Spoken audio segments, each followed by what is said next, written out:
রাসূল সাল্লাল্লাহু আলাইহি সাল্লাম বলেছেন, যে ব্যক্তি একবার এই দোয়াটা পাঠ করবে তার জীবন থেকে 3টা রোগ চলে যাবে। 1 নাম্বার, তার ব্রেন শক্তি বেড়ে যাবে। 2 নাম্বার, তার শরীরের দুর্বলতা কেটে যাবে। 3 নাম্বার, তার চোখের যত রোগ আছে সব চলে যাবে। দোয়াটি হচ্ছে সুবহানাল্লাহিল আজিম ওয়া বিহামদিহি লা হাওলা ওয়ালা কুওয়াতা ইল্লা বিল্লাহ। আর যে ব্যক্তি এই হাদিসটা শুনে অন্য আর একটা মুসলমান ভাইকে জানিয়ে দিবে, তার চেহারা উজ্জ্বল হয়ে যাবে, আর সেই ব্যক্তি আমার নবীর সাথে জান্নাতে প্রবেশ করবে। ভিডিওটা শেয়ার করে দেন না, কেউ যদি আপনার জন্য জান্নাতি হয়।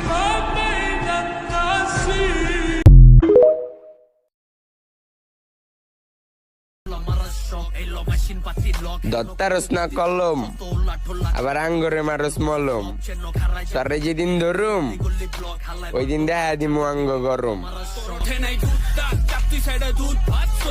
ভূতের গলির আমরা শক্তি ভূত না, তোর আর আমার যোগ দিস না লবণ, আমরা যোগ দিস না জোকার।